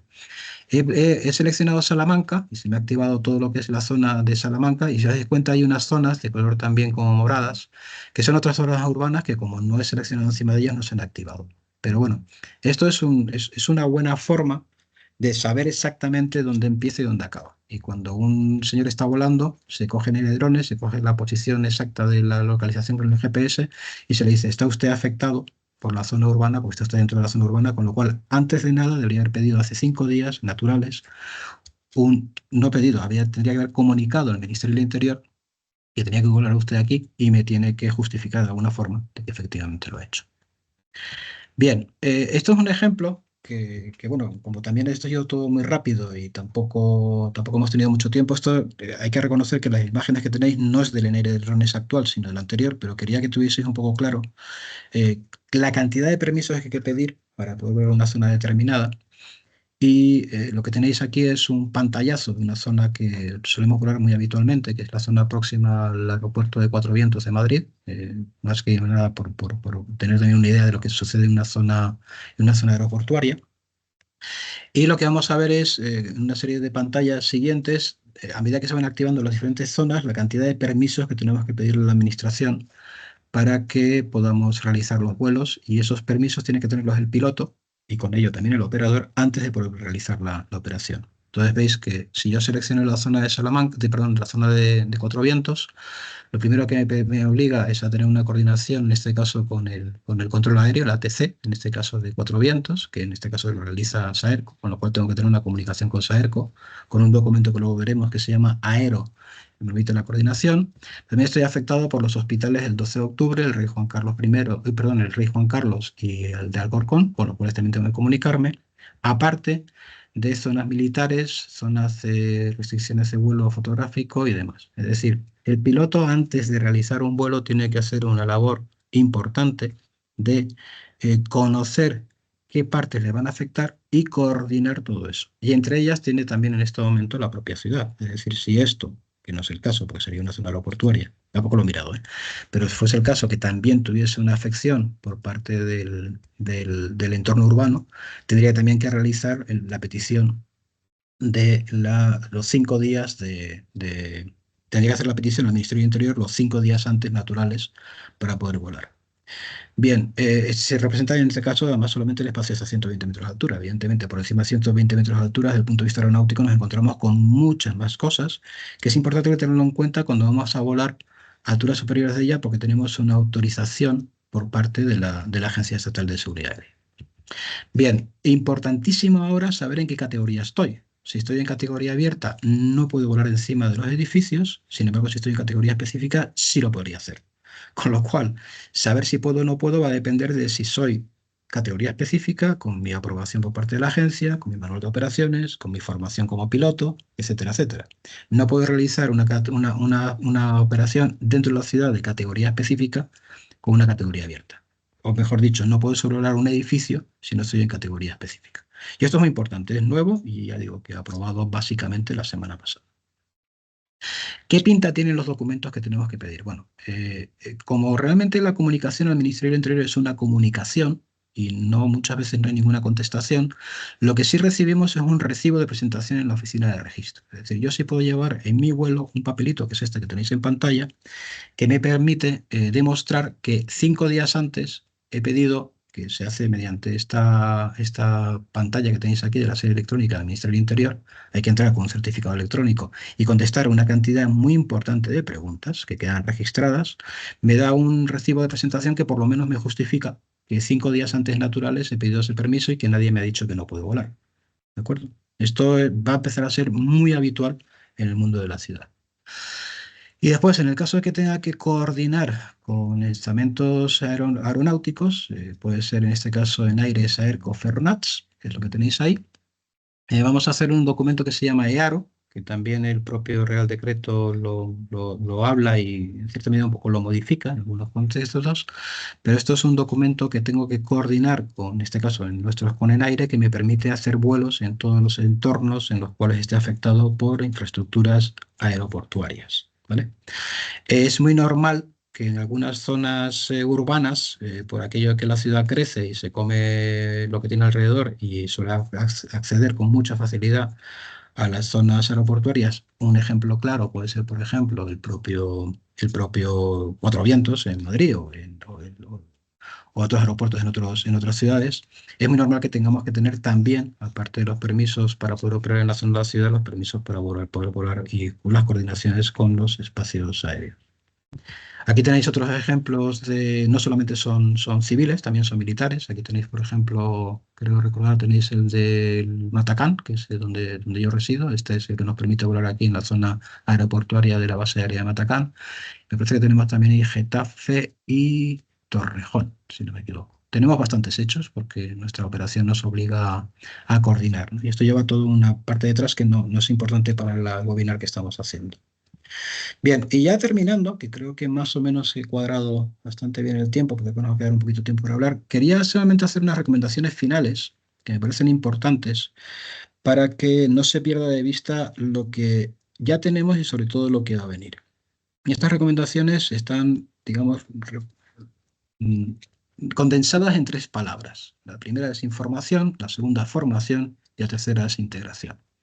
Y se me ha ocurrido plantear, en principio, como criterio de la información, plantearos que los cambios normativos, especialmente los europeos, que es el que realmente está tirando del carro de una forma muy potente con estos procesos regulativos, pero también nacionales, sin ir más lejos, el último Real Decreto que nos acaban de aprobar, junto con la evolución acelerada de la tecnología de los RPAs que van a una velocidad endiablada y cada día tenemos equipos más sofisticados, hace que el escenario de la movilidad urbana cambie con mucha celeridad, con lo que es importante estar informado de los cambios que se producen.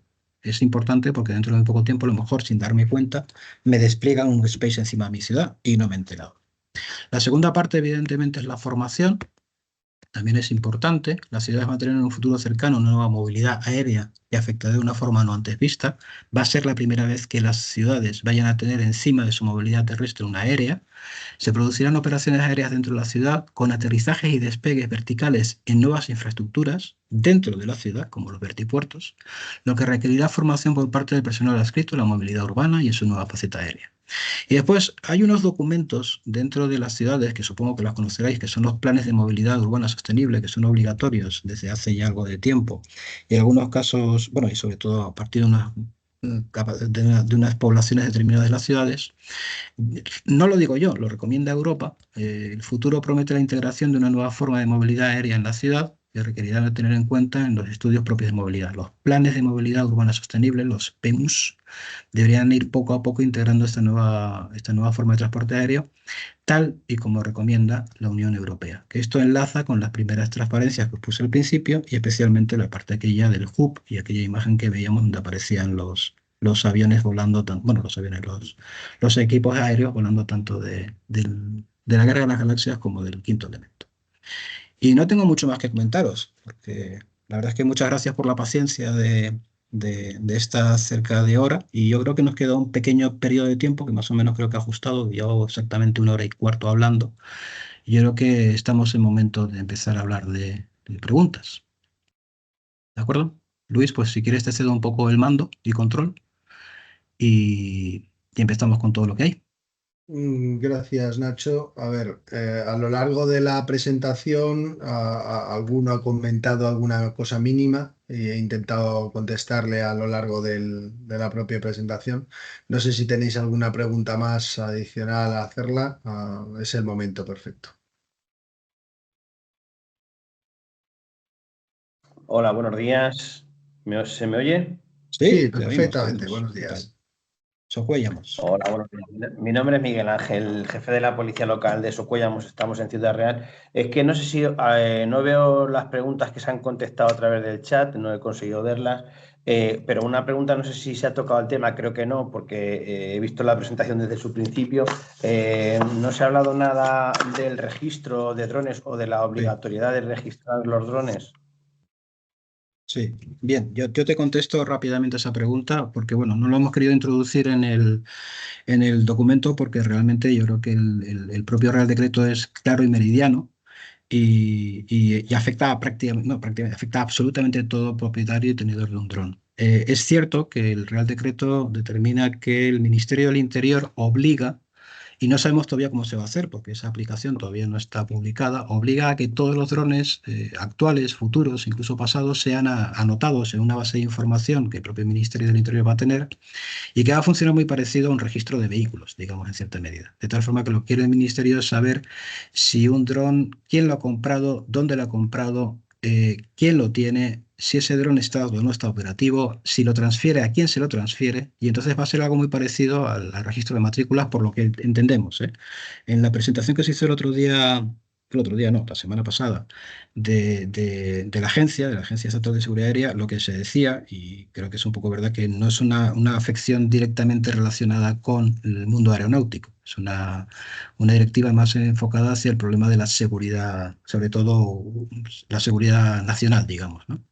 Entonces, todavía no sabemos cómo se va a hacer, porque no hemos encontrado todavía nosotros, pero también es cierto que esto entró en vigor la semana pasada y no hay mucho tiempo. La página web de la presentación, por ejemplo, de los permisos para vuelo urbano no se ha modificado en el Ministerio del Interior y hay incluso una incongruencia porque lo que dice el Real Decreto y dice en Airedrones que son 5 días y sin embargo esa página sigue hablando de 10 y sigue hablando todavía de aquellas alturas del Mini a 20 metros. O sea que yo entiendo que el Ministerio del Interior tiene que modificar algunas de sus páginas y sobre todo poner en marcha el tema del registro. ¿Hay que hacerlo? Sí. ¿Tiene que ver con la seguridad aeronáutica? No. ¿Cuándo se tenía que hacer? Pues cuando el Ministerio del Interior lo determine. Pero es claro y meridiano en el articulado del Real Decreto. No sé si he contestado a tu pregunta. ¿Correcto? Sí, por mi parte esa pregunta está resuelta. Estupendo. La otra es en cuanto a que las policías locales siguen integradas en los servicios EASA, todos los vuelos que nosotros hagamos profesionales en la localidad, ¿habría que comunicarlos también al Ministerio del Interior? A ver, la pregunta es si se es o no se es EASA. Esa es la primera pregunta. Y eso viene determinado en uno de los primeros apartados del primer artículo del Real Decreto. El Real Decreto dice que se consideran actividades no EASA todas las relacionadas con cuerpos y fuerzas de seguridad del Estado y deja abierta también la parte de policías administrativas. Entiendo las policías lo son, las policías municipales. Eh, En principio, tal y como está ahora mismo el Real Decreto, y entiendo que hasta que no se justifique que efectivamente es así, entiendo que una policía estaría funcionando como un propietario normal y corriente y debería de hacer la notificación al ministerio. Debería. Entiendo que conceptualmente, desde el punto de vista de lógica, no debería ser así, porque aparte del lío que pueda significar para la policía estar haciendo la gestión de todos los vuelos que hace en la ciudad, que son todos, estar pidiendo constantemente durante 5 días, entre muchas razones, porque colapsarán al final los sistemas del propio Ministerio del Interior. Entonces, en la propia lógica, entiendo que la respuesta es no. Pero eso entiendo que requiere primero que quede perfectamente claro que son operaciones no EASA y eso entiendo que el Real Decreto que está recién aprobado pues necesitará un poquito de tiempo para ponerse en marcha y todas estas cosas irán poco a poco saliendo adelante. Vuelvo a repetir que tampoco es una cuestión evidentemente que está recogida dentro de Neira de Drones y digamos, de las afecciones aeronáuticas, pero volvemos otra vez a que sigue siendo un tema de seguridad. O sea, es un riesgo suelo realmente el que se está gestionando, ¿no? Entiendo que el Ministerio tiene todavía que decir cosas y todavía estamos esperando que la diga. Es No sé si contesta.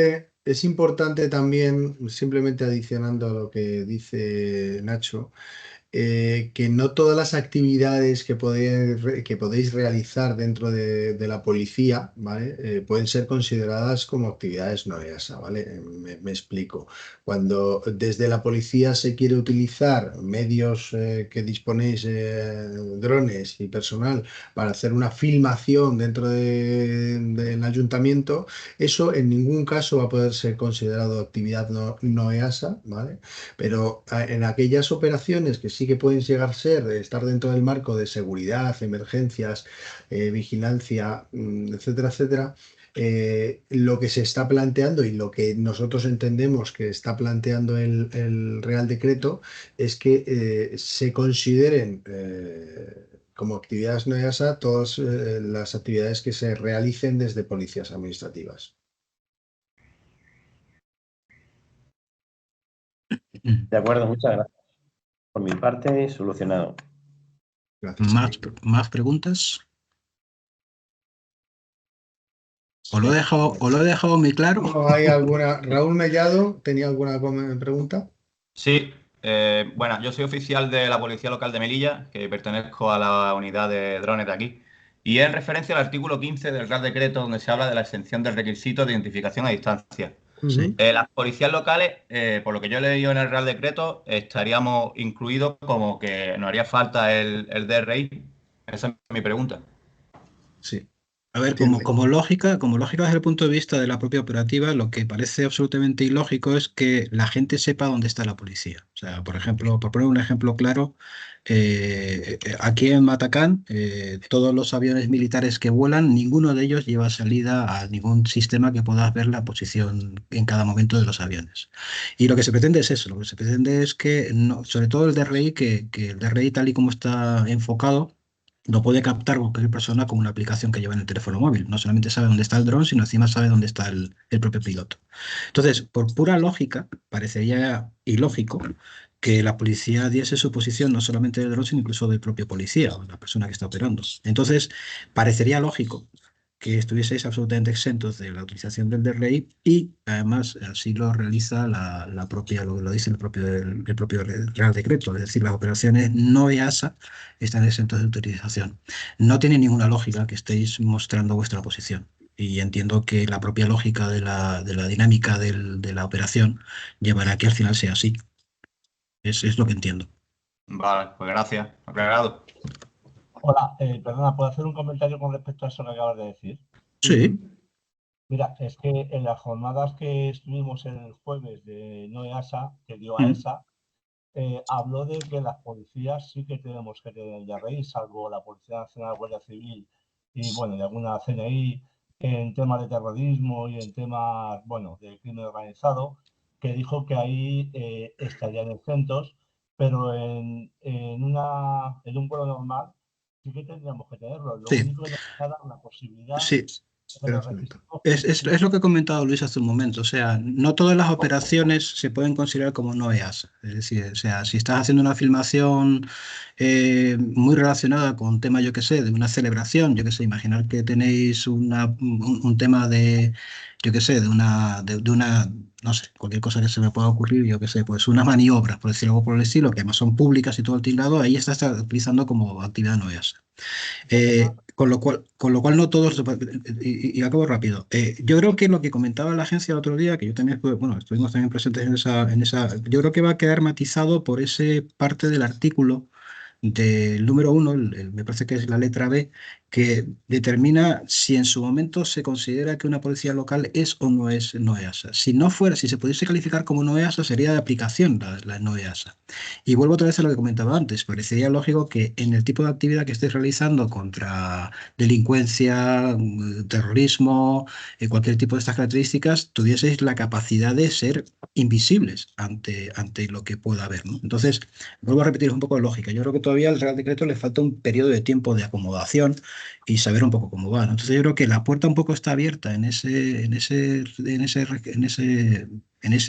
parte del articulado del primer artículo del Real Decreto, pero en cualquiera de los casos, lo que decía Luis antes, no todas las operaciones son antiterroristas o son todas antidelincuencia. Entonces las que no son antidelincuencia tendrán que llevar sí o sí el DRI, pues seréis operadores normales y corrientes civiles. Es un poco, yo creo que el concepto, que creo que es lo que intentaba un poco.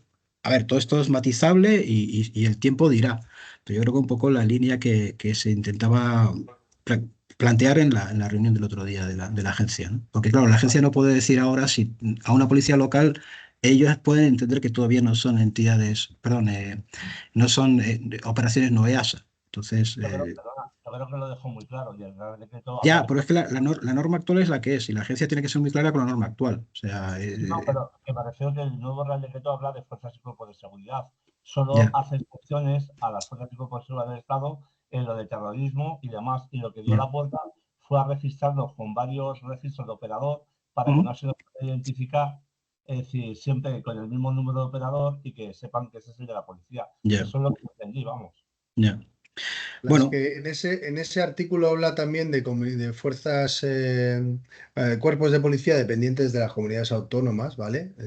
Yo entiendo que en caso de que seáis fuerza y cuerpo de seguridad dependientes de esas comunidades autónomas, también estaréis exentos del DRI, pero efectivamente lo que se estaba planteando es que se dieran diferentes códigos para que los, entre comillas, malos no supieran que efectivamente erais vosotros los que estabais en esa zona, ¿no? Pero todavía, como dice Nacho, esto está en rodaje. Entendemos que todavía no está cerrado del todo la gestión administrativa. Muy bien, nada más. Vale, ¿hay alguna otra pregunta? Sí, hay una pregunta en el chat que habla de reconocimiento médico para operaciones en operaciones no EASA. Eso ha desaparecido 100%. Bueno, creo que ya han contestado alguno, pero está derogado eso 100%. Ya el reconocimiento médico ha pasado al pasado.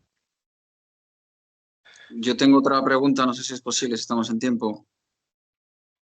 sí, Sí, dale. tira. Sí, bueno, para ponerlo en contexto, yo estoy en el Ayuntamiento de Madrid, una subdirección de movilidad que damos permisos para ocupación en vía pública para rodajes cinematográficos y similares. Ajá. Y es verdad que no sé si dentro de este contexto las preguntas son adecuadas, pero bueno, yo por si acaso las formulo. Nosotros no miramos si la documentación está bien, si tiene permisos, como mucho comunicamos la resolución por la que se aprueba la ocupación en vía pública, se la comunicamos a Policía Municipal, me imagino que para hacer las comprobaciones pertinentes, pero tengo dos dudas concretas. Nosotros estamos dando metros cuadrados de ocupación en vía pública para el despegue y aterrizaje 50 metros, no sé si consideráis que es mucho o poco. Y luego la otra pregunta es, visto lo visto, ese vuelo de dron, ¿sería conveniente que llevase aparejado algún desvío de la circulación de peatones, circulación de vehículos y demás? ¿Se queda algún metro más aparte de lo que estamos dando ahora para el aterrizaje y despegue como seguridad? Vale. Te contesto yo si quieres un poco y a lo mejor después matiza un poco Luis de alguna cosa que yo me puedo dejar en el tintero. A ver, en principio eso va a depender esencialmente de la... O sea, primero que vosotros tendréis como registro natural vuestros modelos, digamos, administrativos más o menos montados y podéis determinar, porque son 50, 30 metros, pero eso es determinación prácticamente de la zona de operación y sobre todo del operador. El operador tiene que garantizar un espacio, lo que se llama un espacio terrestre controlado, donde garantice que no exista absolutamente nadie ajeno a la operación en el momento del despegue del aterrizaje. Puede ser una zona grande, pequeña, mediana, porque va a depender mucho de la zona en la que esté haciendo la operación.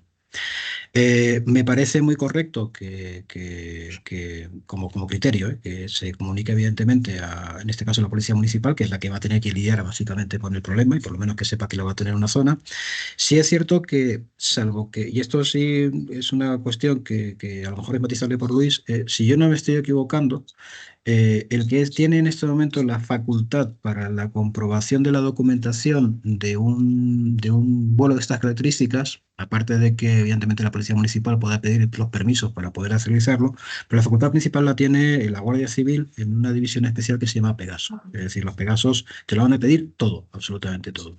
Eso no quiere decir que en un momento determinado no se pueda solicitar por parte de la autoridad pertinente pues algún tipo de comprobación de que todo es legal y lógico. Que también en cierta medida se supone que puede ser a lo mejor la documentación que podéis recibir vosotros. En algunas infraestructuras es el propio gestor de la infraestructura el que tiene que garantizar de que efectivamente todo ese modelo de seguridad se tiene que producir de una forma correcta. No creo que sea vuestro caso. Pero esto... No, nosotros es solo vía pública, nosotros solo Ya, por tenemos eso te digo, autoridad sí. para... Por eso te digo. Entonces, esto evidentemente, lo que vuelvo a repetir un poco lo que decía antes, el camino se demuestra andando y probablemente cuanto más actividad exista en la ciudad y cuanto más se empiece a haber operación en la ciudad, sobre todo de tema de drones, no solamente de filmaciones, sino de otras cosas, esa normativa se va a tener que ir modificando y se va a tener que ir adecuando a muchas cosas que también para la ciudad son muy importantes, como puedan ser ruidos, como puedan ser temas de contaminación, de protección de las personas, etcétera, etcétera. Porque no debemos de olvidar, y esto es algo un poco de la pregunta que haces, que la primera persona que va a acceder ante un problema de eventualidad de un vuelo de dron va a ser la Policía Municipal. Eso no nos tenemos que plantear, que son los primeros que van a estar en la zona. Después llamarán a bomberos, o llamarán a Policía Nacional, o Guardia Civil, o lo que sea, pero la primera entidad que se va a encontrar es eso. Con lo cual, yo creo que en el futuro no especialmente lejano, cuanto más se complique la operación de los drones en la ciudad, y no me estoy refiriendo solamente a las actividades digamos, de actividad abierta o de específica, la propia ciudad va a tener que empezar a legislar y a regular un poco algunas cosas que sean sustancialmente problemáticas para la propia ciudad.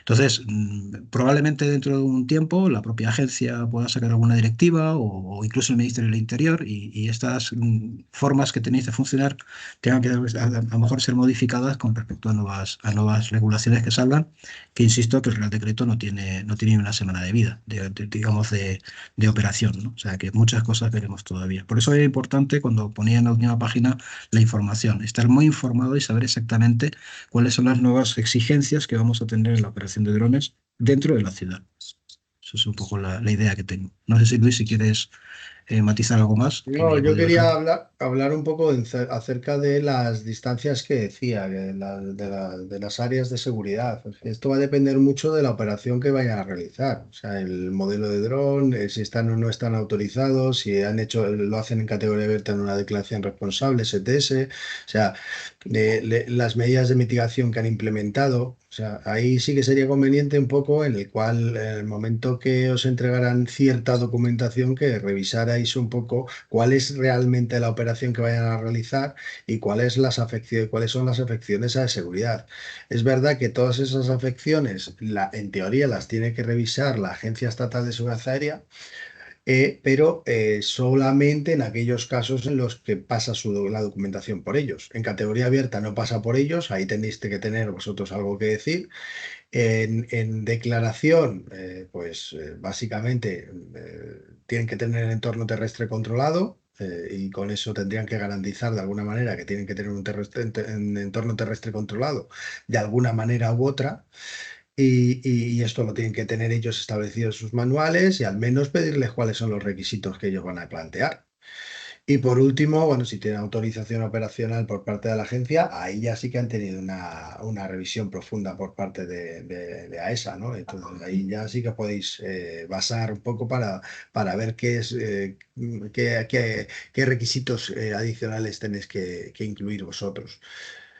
Básicamente eso. Estupendo. Muchas gracias. Hay una pregunta que habla de requisitos a nivel peticiones municipales de particulares para volar drones en distintos espacios en zonas con personas. Es algo similar, es continuidad de lo que estábamos hablando ahora.